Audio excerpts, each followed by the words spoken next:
On va parler de quoi? Des petites vidéos de youtubeurs de Rochdy sur le nietzschéisme gymnique, ou des gags sympathiques avec l'accent du sud-ouest de Papacito, ou de Marchand, le spécialiste du développé couché, qui d'ailleurs, je dois faire remarquer, n'est pas du développé debout, hein.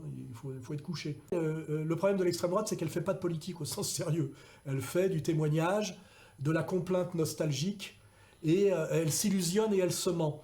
Et comment elle s'illusionne et elle se ment? Par un virilisme de pacotille, qu'on vérifie d'ailleurs totalement aujourd'hui par un petit Rochdy, c'est-à-dire si on n'était plus nietzschéen, étant donné l'élan vital de la jeunesse blanche identitaire, on irait rapidement au pouvoir, et pour ça il suffit de lire l'œuvre de Nietzsche. La caricature du problème de l'extrême droite française aujourd'hui, c'est Rochdy, qui d'ailleurs, ça le rend légitime, lui il est d'extrême droite, c'est-à-dire le virilisme nietzschéen, qui prend la place de toute analyse sérieuse de quelqu'un qui serait obligé de faire de la politique sérieusement, c'est-à-dire de prendre le réel à bras-le-corps, comme je l'ai fait là en vous parlant de l'équipe de France.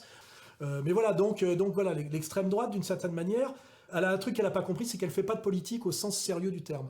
Il y a le frivole en fait, de l'extrême gauche, d'une certaine manière, qui ne fait pas de politique non plus, qui est dans les fantasmes idéologiques égalitaires, de ce qu'on appelle l'égalitarisme absurde, l'égalitisme fou, c'est-à-dire d'un égalitarisme sans objet, et en symétrie, une absence de réalité politique de l'extrême gauche, et de l'autre côté, on a à l'inverse une extrême droite qui, elle, est dans le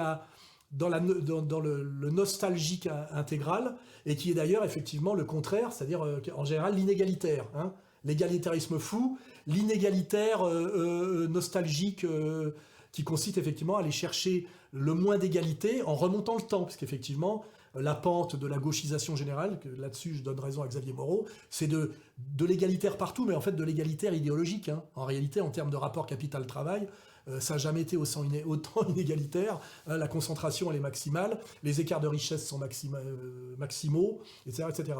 Donc ça, voilà, il n'y a pas plus de politique d'extrême droite que de politique d'extrême gauche, et d'ailleurs le politique s'est très bien joué de ces deux, je sais pas comment on peut dire, épouvantail, pour faire de la fausse critique politique, en sachant que, c'est ce que disait d'ailleurs Jospin l'avait dit dès lors qu'il a été obligé d'abandonner la politique parce qu'il avait perdu, le fascisme en France n'a jamais été que du théâtre. Pendant toutes les années du mitterrandisme, nous n'avons jamais été face à une menace fasciste, et donc tout antifascisme n'était que du théâtre. Voilà. Et l'extrême droite en France, c'est du théâtre. Alors il y a le théâtre d'extrême droite, nostalgique et plus respectable parce qu'il se prend quand même dans la gueule l'idéologie dominante, et le théâtre d'extrême gauche qui est beaucoup moins respectable parce que tout en prétendant être révolutionnaire et en luttant contre les flics, en réalité ils sont des auxiliaires de police qui s'ignorent. Mais en même temps, je fais remarquer une fois de plus qu'ils ne font pas de politique au sens sérieux du terme, ce qui est une critique assez méchante parce que c'est ce que je prétends des féministes. Le féminisme, c'est la preuve que les femmes ne comprennent pas ce que c'est que le politique en son essence. Et je dis quelque part, aujourd'hui, l'extrême droite se retrouve, comme les féministes et comme l'extrême gauche, à être en dehors du politique.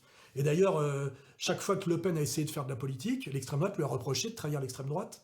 Et d'ailleurs, moi, j'étais quand même son conseiller personnel. Il me disait, Alain, le gros problème qu'on a au Front National, c'est l'extrême droite.